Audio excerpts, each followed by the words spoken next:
위원님, 네. 한번 박수 한번 치고 시작하시죠. 네, 한국인 7호 프리메라 리가가 탄생했습니다. 기성용이 이제 마요르카 입단을 확정 짓고 이제 뭐 남은 시즌 마요르카에서 뛰게 됐는데 이게 뭐 21일 본격적으로 기사가 나온 거는 20일 밤이었죠. 네. 20일 밤에 이제 처음에는 스페인 우에스카로 간다 이런 얘기가 나왔다가 우에스카에서 베티스로 바뀌더니 베티스에서 결국은 마요르카로 네. 최종 행선지가 결정되게 됐는데 그래서 21일 날 또 기자들 앞에서 출국을 하면서 뭐 지금까지 있었던 이야기를 간략하게 설명을 하고 그리고 스페인 라리가 기대된다 동경하던 무대였다 이런 거를 이제 포부를 밝히면서 출국을 해서 계약을 마무리했습니다. 네. 아, 멋있더라고요. 멋있죠. 그러니까 기성용 선수가 물론 K리그로 돌아오고 싶은 마음도 있었지만은 네. 또 다시 도전하는 거잖아요. 네. 그것도 네. 유럽 프리메라 리가면은 진짜 그렇습니다. 그 도전에 박수를 보내고 싶고요. 또 라리가 전문가로서 네. 약간 흐뭇하시겠어요. 네, 저는 2003년도에 이천수 선수가 아시아의 베컴이다라는 소리를 들으면서 네, 소시에다로 소시에다를. 이적했을 때 그때부터 해설했나 라리가를. 네, 그리고 이호진 선수가 라싱 산탄데르에 네. 입단한 다음에 한 경기 뛰었나? 그 경기 해설하면서 굉장히 뿌듯했던 기억이 그걸 나고요. 해설하셔서 전설의 경기를. 네. 이강인 선수 경기도 해설하면서 그런 생각이 들었거든요. 스페인 무대가 사실은 언어적인 장벽이 크기 때문에 그리고 스페인의 휴양지가 많아요. 그렇죠. 그러다 보니까 젊은 선수들이 축구에만 집중하면 된다 이렇게 말씀을 할 수도 있겠지만은 축구에 집중하면서도 뭔가 에너지를 또 스트레스를 풀어야 되잖아요. 그럴 만한 게 많지 않은 도시가 많거든요. 그러다 보니까 스트레스가 쌓이는 그런 경우도 있더라고요. 그러다 보니 잘 적응을 못하는 모습이 있었는데 기성용 선수는 기대를 하고 있습니다. 산전수전 다 유럽에서 겪은 베테랑이니까 기대가 되는데 그러면은 약간 더 진부한 질문으로 하지만 또 꼭 해야 되는 질문으로 넘어가 보자면은 마요르카 어떤 팀인지 또 간략히 소개를 해주시면 좋을 것 같아요. 네, 그러니까 마요르카는 1916년 창단한 역사가 100년이 넘은 클럽입니다. 그러니까 라리가에서는 28시즌, 그러니까 28시즌 소화를 했을 정도로 하브리그에도 많이 오르락내리락 했던 클럽으로 보면 되겠고요. 2017년도에 3부 리그까지 강등당했다가 2시즌 연속으로 한 단계씩 승격을 하면서 올 시즌에 다시 라리가의 모습을 드러냈는데 2017년이면은 18시즌, 19시즌 바로 한 단계씩 네. 탁탁탁 올라온 거네요. 그렇습니다. 3부 리가에서 세곤다에서 라리가로 이렇게 올라오면서 올 시즌 다시 한번 등장을 했습니다. 코파델레이 우승한 경험이 있어요. 라리가 우승 경험은 없지만은 코파델레이에서 2002-2003 시즌 그때 환상의 투톱이 있었죠. 사무엘 에토와 판디아니를 앞세워서 그러면서 코파델레이 우승을 한 차례 차지한 적이 있고요. 코파델레이에서 준우승은 뭐 2차례 더 기록을 했습니다. 그러면서 공격이 굉장히 화려했었던 팀으로 기억을 합니다. 물론 이제 마요르카는 솔직히 얘기해서 스페인이라고 보기도 어렵고 아프리카라고 보기도 어렵지. 왜 그러냐면 스페인과 아프리카 사이에 있는 섬에 지리적으로 위치하고 있기 때문에 유럽에서는 휴양지로 굉장히 유명한 곳입니다. 저는 그 예전에 이 축구 쪽에 직업을 갖기 전에 약간 스포츠 토토를 할 때 마요르카에 대해서 홈요르카다. 왜냐면은 섬이다 보니까 홈에서 너무 잘한다. 네. 홈 경기는 많이 이긴다 이래가지고 그런 별명이 있는 걸 알고 있었거든요. 제주 생각하면 됩니다. 네. 원정 팀들이 어려움을 겪는 섬을 연구한 맞아요. 그리고 재미난 사실은 구단주가 미국인인 로버트 사버예요. 미국인. 네. 근데 이제 피닉스 선즈 구단주이기도 하거든요. 피닉스 NBA. 선즈. 네. 옛날에 찰스 바클리가 활약하던. 네, 피닉스 선즈 구단주이기도 하고요. 2016년 1월에 세군다리가로 떨어져 있었던 마요르카에 인수를 하면서 이제 마요르카 구단주가 된 거죠. 그러면은 마요르카 또 소개는 여기까지 하고 그러면 현재 상황은 어떻습니까?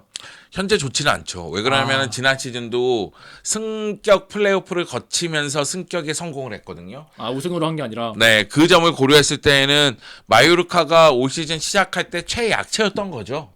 네, 그리고 올 시즌 시작하고 나서 봤더니 그 점이 여신이 성적으로 드러나고 있습니다. 현재 라리가 18위에 위치하고 있는데요. 승점이 21점이에요. 6승 3무 15패거든요. 그 정도로 어려움을 겪고 있는데 그럼에도 불구하고 잔류 가능성이 승점이 떨어지는 건 아닙니다. 왜냐면 16위 에이바르하고 승점이 3점 차고요. 17위 셀타비고하고는 승점 차가 없습니다. 그래서 남은 경기들에서 어떻게 하느냐에 따라서 잔류냐 강등이냐 이것이 이제 결정날 것 같은데 개인적으로 생각했을 때에는 마요르카는 홈에서 여전히 강해요. 네. 올 시즌 거둔 6승을 모두 홈에서 챙겼거든요. 여전히 홈요력하구나. 네, 근데 이제 원정에서는 1무 10패입니다. 좀 심한데? 1무 10패는 네. 심한데? 그래서 원정에서 어떻게 해서든 제 생각에는 네. 무승부 작전을 가더라도 승점을 획득하는 게 중요한 것 같습니다. 남은 시즌에는 그게 중요한 상황이다. 네. 그러면은 이제 마요르카가 기성용을 왜 하필 다른 포지션도 아니고 수비형 미드필더, 중앙 미드필더로 쓸 수 있는 기성용을 데려왔는지 이런 거는 어떻게 보면 될까요? 빈센트 모레노 감독이 19라운드 그라나다전에서는 3백을 가동했지만은 그 외의 경기는 모두 포백을 바탕으로 한 포메이션을 가동했습니다. 4-2-3-1, 4-4-2 또는 4-3-3을 가동했는데 주로 4-3-3, 4-2-3-1을 많이 쓰는 팀이거든요. 그러다 보니까 두 명의 더블 볼란치를 쓰는 경우가 있고 그리고 이제 3미드를 가동하는 모습이 있는데 기성용 선수가 만약의 경우 정상 컨디션이 올라온다면 그렇다면은 4-3-3을 쓸 가능성이 좀 더 높아 보이긴 합니다.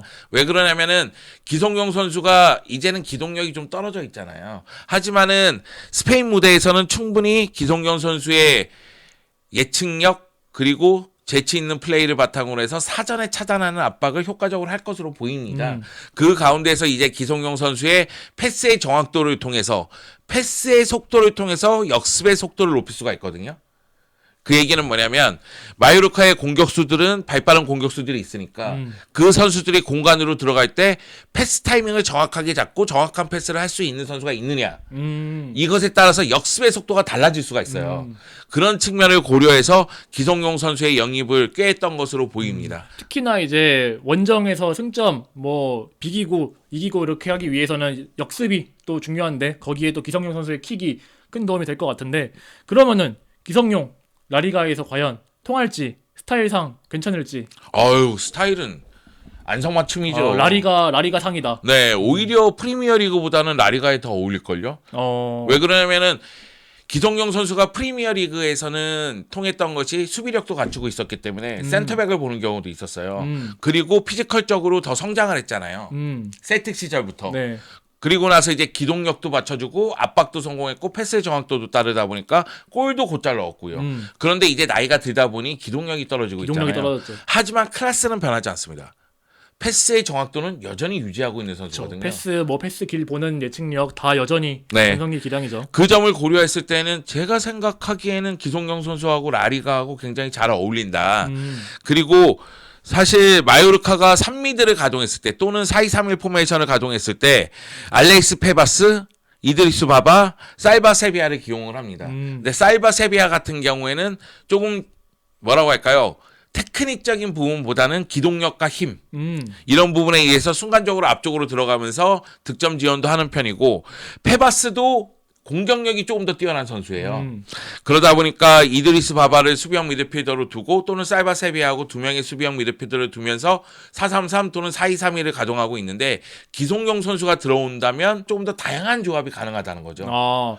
투볼란치니까 확실히 기성용 같은 선수는 지금 특히나 이제 기동력이 조금 떨어진 현재 상황에서는 조합이 중요한데 그 조합을 잘 그래도 맞춰줄 다양한 유형의 선수들이 있다는 점은 또 고무적이라고 볼 수도 있겠네요. 네, 기성용 선수가 뛰게 된다면은 아마도 네. 이드리스 바바라든가 살바 세비야가 파트너 역할을 해줄 겁니다. 또는 이제 3미들에서는 바바라든가 살바 세비야가 수비형 미드필더 역할을 할 때 기성용 선수가 중앙 미드필더 역할을 할 수도 있고요. 그래서 기성용 선수가 좀 더 자유롭게 움직이게끔 만들어주고자 노력을 할 것으로 보이는데, 그러니까 마요르카의 전력 자체가 그렇게 강한 편은 아니기 때문에, 네, 일단은 기성용 선수 입장에서도 앞으로 전진하기보다는 아마도 포백 앞쪽에서 움직이면서 롱패스에 의한 공격 전개, 방향 전환하는 패스 이런 부분에 의해서 1차 빌드업을 관여할 가능성이 굉장히 높습니다. 그리고 제가 살짝 또 알아보니까 또 팀 내 최다 득점자가 원톱을 보고 있는 이제 장신의 공격수더라고요. 그러면은 또 기성용 선수의 킥이 또 빛을 발하지 않을까라는 또 생각도 들고. 네. 그리고 쿠보하고의 호흡도 한번 그쵸. 또 기대를 해볼 만하죠. 예, 이게 네. 기성용이 주면은 쿠보가 달리는 또 그런 재미있는 모양새의 또 그림도 나올 것 같고 네. 또 이제 기성용이 베테랑 선수니까 쿠보를 잘 이끌어줄 또 그런 또 멘토 같은 역할도 해줄 수 있을 거라는 생각이 들어요. 최근에 마요르카에서 쿠보 선수를 교체 네. 출전시키고자 노력할 때 인종차별적인 사건이, 표현을 했거든요. 있었죠. 코치가요.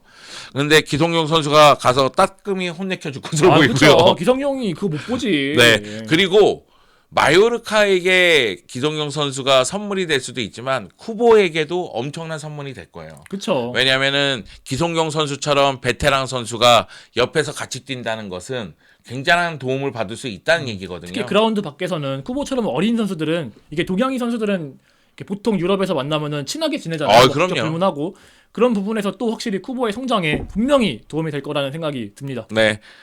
쿠보가 여러 가지로 말 잘 들어야지. 그게 큰 형이 왔는데. 기라성 같은 선수인데 그래. 기라드가 큰 형이 왔구만. 조심해야지.